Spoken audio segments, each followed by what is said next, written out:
Very good morning to all of you.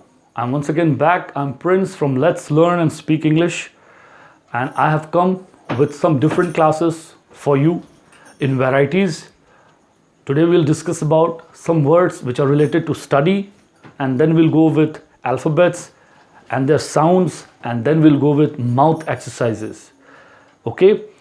जी हाँ, मैं आपके सामने फिर हाजिर हूँ अपने चैनल के थ्रू और एक्सपेक्ट करता हूँ कि आप अच्छी हेल्थ में होंगे और अपना पूरा ख्याल रख रहे होंगे.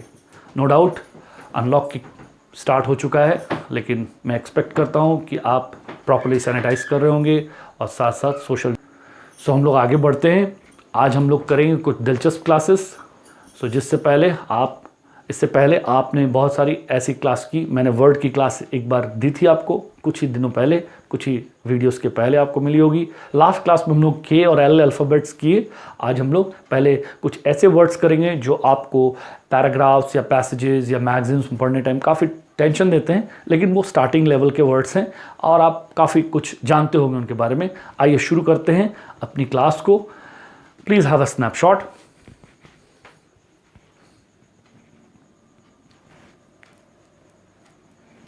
Okay, we begin with this logy words, right, और ग्राफी वर्ड्स हम लोग कह सकते हैं, स्टडी वाले वर्ड्स, जिससे हम लोग किसी भी सब्जेक्ट की काफ़ी गहरी स्टडी के बारे में जानने की कोशिश करते हैं. ठीक है, स्टार्ट करते हैं. सबसे इम्पॉर्टेंट जो चीज़ है इस वीडियो में आपको ध्यान देनी है कि मैंने जो रूट वर्ड्स दिए हैं वही आपके क्लू पॉइंट्स हैं. इन्हीं को हम आपको पकड़वाना चाहते हैं, क्योंकि ये ग्रीक और लैटिन से लिए गए हैं और स्पेसिफिकली इन वर्ड्स को डिफाइन करने के लिए आपको इनको सिर्फ याद रखना है, मीनिंग अपने आप बाहर आ जाएगा. सो स्टार्ट कीजिए. First word anthropology. Okay, anthropology क्या है, कहाँ से आया है? एंथ्रोपोज से आया है. एंथ्रोप्स से, anthropos, that is anthropos. This is anthropology and anthropos से आया है. और कह सकते हैं एंथ्रोपोज से आया है, एंथ्रोपोज, राइट. और anthropos means mankind. So study of mankind. अगर हम पूरी मानव जाति की अगर जानकारी लेते हैं देन इट बिकम्स एंथ्रोपोलॉजी. इसको बोलेंगे एंथ्रोपोलॉजी, लेकिन इसका रूट क्या है? एंथ्रोपोज मैनकाइंड, जिसका मीनिंग होता है मैनकाइंड. ये सारे मीनिंग जो आपको लिखे हुए मिल रहे हैं ये सब के सब इंग्लिश मीनिंग्स है, और ये सारे के सारे जो रूट्स हैं ये सब के सब क्या हैं? आपके ग्रीक और लैटिन रूट्स हैं. इससे पहले के वीडियोस में मैंने अंडरस्टैंडिंग विद वर्ड्स के क्लासेस में काफ़ी रूट्स और सफिक्स और बेसिक वर्ड्स से कनेक्टेड होने के वर्ड्स की बात की है. आप पहले वीडियोस देखें, काफ़ी क्लियर होगा ये. आते हैं फिलहाल नेक्स्ट वर्ड के लिए, फिलोलॉजी. That is philology. यहाँ PH है इसलिए इसका साउंड P पर नहीं, दैट इज़ F पर जाएगा. पेयर अल्फ़ाबेट्स हैं, देख सक रहे हैं आप, PHILOLOGY. It is philology. और लोगोज इसमें वर्ड और स्पीच को बताया गया. तो आपको एलो मिल रहा है, यहाँ पर लोगोज है. लोगोज को आपको याद रखना है कि लॉग ये वर्ड और स्पीच को बताएगा, और ये क्या है? Study of languages. So study of language philology. ठीक है, स्टडी ऑफ लैंग्वेज को फिलोलॉजी कहते हैं. अब हम लोग एस्ट्रोनॉमी में आ रहे हैं. दिस इज क्या है? एस्ट्रोनॉमी. एस्ट्रोनॉमी किस तरह से आया? एस्ट्रॉन से आया. एस्ट्रॉन का मतलब क्या होता है? स्टार.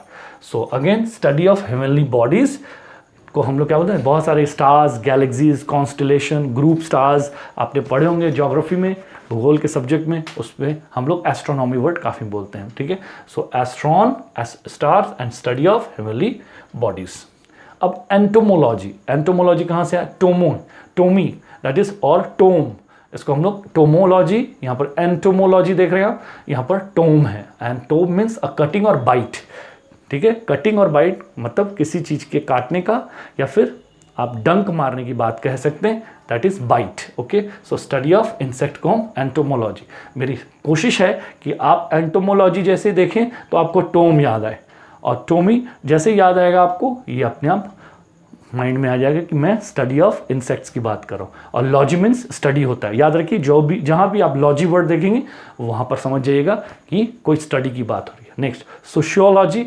सोशियो कहाँ से आया है? सोशियोलॉजी सोशियस से आया है. एंड सोशियस मीन्स कंपेनियन, मीन्स हम लोग ग्रुप या फिर पार्टनर या साथी संगी की जब बात करते हैं तो उसका कंपेनियन मीनिंग आता है। तो सोशियस से आया sociology and study of societies and human behaviour in groups, इसको हम लोग सोशियोलॉजी कहते हैं। अब हम लोग आते हैं lexicography. Lexicography comes from word graphein. Graphein जहाँ भी आपको मिले, ग्राफी यहाँ पर भी मिलेगा, यहाँ पर भी मिलेगा, यहाँ पर भी मिलेगा, यहाँ भी, ये सब किससे रिलेटेड है? राइटिंग से रिलेटेड। किससे रिलेटेड है? To write. ठीक है, कुछ भी लिखने के लिए हम उसको क्या बोलेंगे? ग्राफी लेवल से कनेक्ट कर देंगे।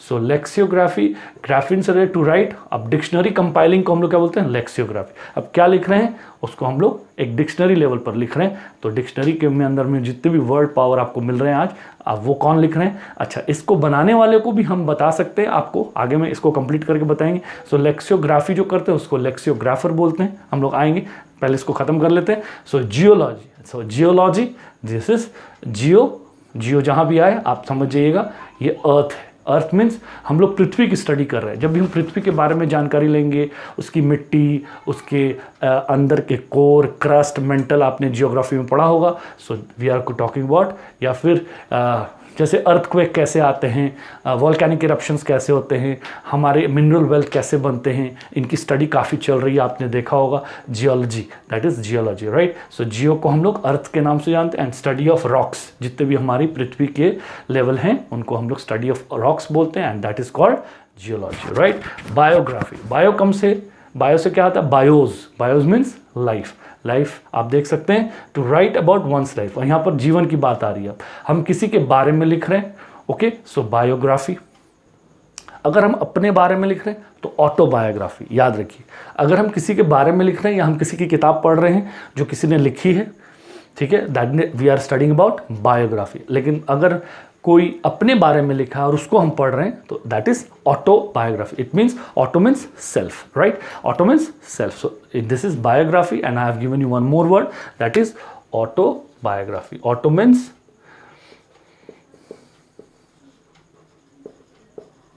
आपको दोनों वर्ड याद हो जाएं, इसलिए मैंने ये कोशिश की है। Auto means self, right, easily आप समझ जाएंगे। बायोग्राफी से आपको आइडिया आएगा to write about one's life, किसी की लाइफ लिखी हुई या फिर किसी के बारे में आप पढ़ रहे हैं। याद रखिए, किसी के बारे में आप पढ़ रहे हैं तो आप बायोग्राफी पढ़ रहे हैं, और अगर आप अपने बारे में लिखे हैं कि आपकी बुक छपे, आपके बारे में लोग पढ़ें, देन इट इज़ ऑटोबायोग्राफी। आगे बढ़ते हैं। Philanthropy, philanthropy is a very common word. इसके एनजीओज चल रहे हैं, बहुत सारी सोसाइटीज़ चल रही है। फिलन का मतलब कहाँ से आया है? फिलियन से आया है। ये आपका ग्रीक वर्ड, लैटिन वर्ड में से एक है। So to love, that is, यहाँ to love means to care, to look after someone who is very much in need. So उसके लिए, जिसको हम लोग वेलफेयर लेवल पर बोल सकते हैं, सहयोग, हेल्प करना, अपनी कोऑपरेशन देना, that is to love, okay. So the desire to promote welfare, कोई भी ऐसी सोसाइटी जो इस तरह की इच्छुक होकर हमारे देश में काम करे, उसको हम लोग फिलैंथ्रोपी बोलते हैं। इसका प्रोनाउंसिएशन क्या होगा? Philanthropy, right. नाउ आते हैं फिलॉसफी। फिलॉसफी एक स्टडी है, आपको पता है। हम लोग इसमें कहाँ से आए हैं? फिलॉसफी, सोफोज, सोफोज से आया है वाइज। सोफोज मतलब वाइज होता है, और वाइज मतलब होता है नॉलेज। वाइज से हम नॉलेज वर्ड को याद रखते हैं। जब भी हम किसी को वाइज बोलते हैं तो हम ये मानते हैं कि वो बहुत ही ज्ञानवान इंसान है। सो वाइज से विजडम भी आया है, तो वाइज मीन्स एक शिक्षित और बैलेंस्ड इंसान। तो सोफोज वर्ड याद रखिए। फिलॉसफी कहाँ से आया? सोफोज, दैट इज, जिसका इंग्लिश मीनिंग होता है वाइज, और ये एक स्टडी है जिसको हम लोग दर्शन शास्त्र भी बोलते हैं हिंदी में, और इसका मीनिंग अब हम लोग देख लेते हैं। Study of the fundamental nature of knowledge, reality and existence. तो हम लोग किसमें इसकी स्टडी? विजडम की बात होगी कि हम लोग नॉलेज कैसे लेते हैं, नॉलेज क्या है, लाइफ क्या है, डेथ और बर्थ में क्या फ़र्क है, लाइफ की मेन बेस क्या है, एग्जिस्टेंस का क्या मतलब होता है, सच क्या है, झूठ क्या है। इस तरह की स्टडी को जब हम करते हैं तो हम बोलते हैं philosophy. So these were the words which are related to study. और मैं आपको कुछ आगे में भी क्लासेस करवाऊंगा, जैसे कि मैं अभी बता। मैंने कहा था आपको कि मैं अब आपको कुछ अल्फ़ाबेट्स के प्रोनाउंसिएशन की क्लास आगे बढ़ाऊंगा। हम लोग इससे पहले वर्ड्स की क्लास की, अब हम लोग अल्फ़ाबेट्स को आगे बढ़ा रहे हैं। इससे पहले के और एल की बात हुई थी, आज हम लोग पी साउंड करेंगे। एंड पी से हम, पी लेटर से हमारे कुछ ऐसे दिलचस्प साउंड आने वाले जो आपको वाकई आपकी पर्सनैलिटी में चेंज लाएंगे। So please have a snapshot once again.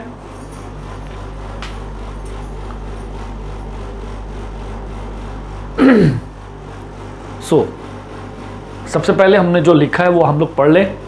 So this is, मैंने डिस्कस किया था आपके साथ प्लॉजिव के बारे में। सो प्लॉजिव क्या होता है मैं एक बार रिवाइज करवा दूं। Plosive means they provide more of an impact, that is they are heavier than the rest of the consonants. Okay, तो ये सब ऐसे साउंड्स हैं जिसमें कोई भी अल्फ़ाबेट रहेगा, मेरी बात को पकड़िए आप, कि कोई भी अल्फ़ाबेट अगर प्लॉजिव का काम करेगा तो उस अल्फ़ाबेट के साउंड उसका साउंड कम और हवा का प्रयोग ज़्यादा होगा। हम लोग इस पर बहुत वर्क करने वाले हैं और ये प्लीज़ ज़रूर प्रैक्टिस करें।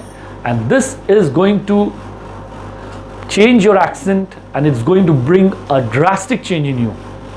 बहुत बड़ा बदलाव लाएगा अगर आप रेगुलर बेसिस पर 80 to 100 टाइम्स अगर आप प्रैक्टिस करते हैं। सो आज हम लोग, जैसे हम लोगों ने इससे पहले के किया, बी किया, आज हम लोग पी कर रहे हैं, लेकिन पी बहुत ही इंटरेस्टिंग साउंड है। And P means they provide more in the, यहाँ पी यहाँ पर प्लॉजिव का काम करेगा और कहीं कहीं नॉन प्लॉजिव का काम करेगा। Okay, plosive and non plosive, right, plosive and non plosive. इसलिए हम लोग इस चीज़ का ध्यान रखेंगे कि प्लॉजिव हम लोग के वो साउंड हैं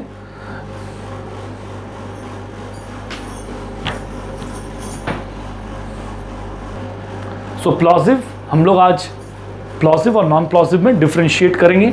सबसे पहले आप ये याद रखिए कि प्लॉजिव कौन सा साउंड क्रिएट करेगा जिस पर वजन हो, इन द सेंस हम लोग का अल्फ़ाबेट का साउंड कम और हवा का प्रयोग ज़्यादा। जैसे मैंने आपको खे खे खे सिखाया था, याद होगा आपको। आज हम लोग उसी तरह से नॉर्मल पी का साउंड कैसे होता है, जिसको हम लोग नॉन प्लॉजिव कहेंगे। नॉर्मल पी, जिसको हम लोग पी, ये क्या है, नॉर्मल पी, हम लोग क्या बोलते हैं, P, this is a normal P, P P P, this is normal P. अब हम लोग आएंगे फ फ फ फ फ, this is which is very tough. Okay, और ये प्रैक्टिस से ही आएगा। मैं आपको वर्ड्स बोल के सुनाऊंगा। ये जो मैं साउंड क्रिएट कर रहा हूं, फ, जैसे पीपल, ये क्या है, ये प्लॉजिव साउंड है। इसमें पी का साउंड कम और हवा का प्रयोग पी के साथ ज़्यादा आ रहा है। हम लोग इसको प्रैक्टिस करके देखते हैं, आइए। सो पहला rule number 1, that is guide number 1, G is equal to guide. And guide number 1, if P is in the beginning, कहाँ है P, बिगनिंग में है, ओके, स्टार्टिंग में है, starting, okay, of a word, it will always be a plosive. इसका मतलब sound करने वाला वर्ड। एग्जाम्पल हमारे सामने है, this is people, people, people, people, people नहीं, दिस इज पीपल। उसी तरह से present, present, places, places, places, possible, possible, possible, party, party, party, party, pick, pick, pick, pick, private, private, private, private, prison, prison, prison, personal, personal, personal, personal, personal, and this is par, par, par। हम लोग कैसे बोलते हैं ये भी देखिए। ये है पीपल, तो हम लोग पीपुल बोलते हैं बहुत सारे लोग, या पीपल बोलते हैं, परजेंट बोलते हैं, बहुत ही ऑकवर्ड बोलते हैं। और इसको आप प्लीज़ ना ही सुने तो अच्छा है, जो मैंने करेक्ट सुनाया है प्लीज़ आप उसको बोलें और बार बार प्रैक्टिस करें। तो ये साउंड क्या थे, ये प्लॉजिव साउंड थे, राइट। अब हम लोग गाइड 2 में चल रहे हैं, जिसमें आपको ये ध्यान रखना है, जिसमें मैंने प्लॉजिव लिखा है उसमें आपको ऐसे साउंड को क्रिएट करना है, फ वाले को, और जिसमें मैंने नॉन प्लॉजिव लिखा है उसको नॉर्मल पी के लेवल पर बोलना है। सो गाइड 2 क्या बोलता है, if P is in the middle, मैंने मिडिल लिखा है, लेकिन आपको अपना जजमेंट भी यूज करना पड़ेगा कि पी कहाँ स्टार्टिंग में आ रहा है और कहाँ मिडिल में आ रहा है। Middle of a word most of the times it is non plosive, right. आते हैं एग्जाम्पल, स्टार्ट करते हैं अपनी प्रैक्टिस। सो पी कहाँ है, अंदर में है, मिडिल में है। So it's appreciate, appreciate. देखिए मेरे मुंह से पी आ रहा है, आप सुने प्लीज, इस सुनने से ये क्लियर होगा। अप्रिशिएट, नॉर्मल पी बोलना है, अप्रिशिएट। यहां देखिए नॉन प्लॉजिव लिखा हुआ है, ओके। अप्रिशिएट, ये टेक्निक ही आपको याद रखनी है। देखिए यहां प्लॉजिव लिखा, अब मैं बोलूंगा इम्पॉर्टेंस। ये टफ है, आपको प्रैक्टिस करनी होगी। It's importance, importance. यही कारण है कि हम लोग इंग्लिश पिक्चर को समझ नहीं पाते हैं। अगर आप ये सोच रहे हैं कि ये अंग्रेजों की लैंग्वेज है, ये तो इंग्लिश स्टाइल है, अंग्रेजों वाली स्टाइल है, जी नहीं। आज हम जिस वर्ल्ड में रह रहे हैं, जहां कॉल सेंटर्स का ज़माना है, मल्टीनेशनल कंपनीज वर्क कर रही हैं, आप ये भूल जाइए कि ये अंग्रेज लोग बोलते थे। ये अब हमारी लैंग्वेज हो गई है और ये आप भी बोल सकते हैं। But you need to implement and you have to go with regular practice. We are going ahead. So this is importance, importance. Next non plosive है, सिंपल आएगा, कोऑपरेट, कोऑपरेट। मेरे मुंह में पी आ रहा है, कोऑपरेट। या फिर नॉन प्लॉजिव है अपरेंट, नॉन प्लॉजिव है अप्लाई। देखिए प्लॉजिव आ गया, इट्स अपोलोजाइज, अपोलोजाइज, अपोलोजाइज। फिर हम लोग आ रहे हैं non plosive improvise, it's non plosive opponent, या फिर ओपोनेंट भी बोल सकते हैं आप, ओपोनेंट या फिर ओपोनेंट, राइट। ओपोनेंट परफेक्ट होगा, ओपोनेंट। नेक्स्ट नॉन प्लॉजिव ज्यादा है, it's applaud, applaud, and plosive upon, upon नहीं, upon, upon। ये था आपका डिफरेंस, जिससे आपके अंदर में आएगा बदलाव अगर आप करेंगे regular practice. And we are talking about plosive and non plosive, and the alphabet is P, right. Last हमारा लेवल है ग्रुप वर्ड का, that is group alphabet, pair alphabet, that is PH. ये आपको मैंने इससे पहले ही बताया। PH is used as F, F sound में आएगा, just like philosophy, phantom, philanthropy and philanderer, philander. This is philander. Again I am repeating, philosophy, phantom, philanthropy and philander. So these were the words for your P alphabet. Practice कीजिए बार बार P sound को। पहले P को बोलने के लिए मैं आपको technique पकड़ा रहा हूं।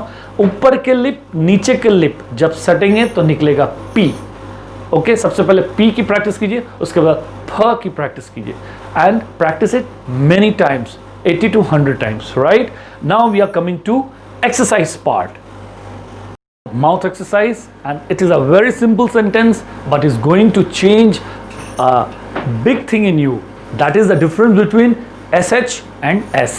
जी हाँ, मैं आपको आज जो बता रहा हूँ उससे बहुत लोगों के अंदर में बहुत ज़्यादा बदलाव आया है, क्योंकि जब भी हम किसी बात को या फिर किसी सेंटेंस को न्यूज़ मैगजीन्स या न्यूज़पेपर्स कहीं भी हम लोग पढ़ते हैं तो हम लोग ये चीज़ का बहुत कम ध्यान देते हैं, लेकिन उसका असर बहुत ज़्यादा जाता है। तो आज मैं जो सेंटेंस देने जा रहा हूँ, प्लीज़ उस पर बहुत प्रैक्टिस करें, ओवर कॉन्फिडेंट ना हो, and it will only be there with a good change in you if you practice it regularly, and that is not once and twice but 80 to 100 times.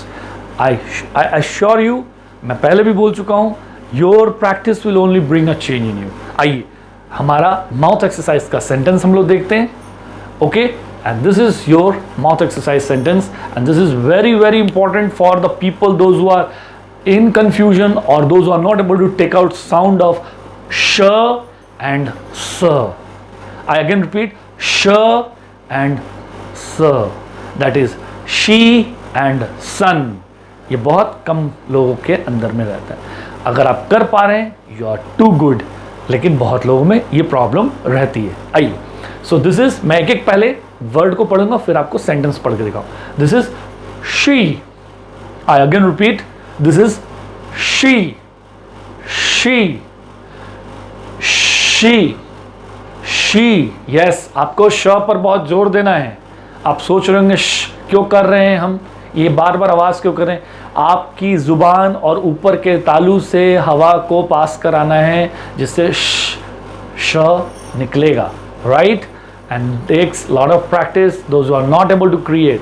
So this is she, I again repeat, she, she, she, and this is cells, cells, cells, cells, and this is seashells. पकड़ाई बात, seashells, seashells, by the sea shore. ठीक है, इसको आप shore भी बोल सकते हैं, बेटर होगा shore, right? Again, she sells seashells by the seashore. Once again, she sells seashells by the seashore. It's not as simple as you are thinking and I am speaking in front of you. It's really, really very critical and very twisting. So hope you like this video. Keep sharing, keep liking, and be in good health. All the best.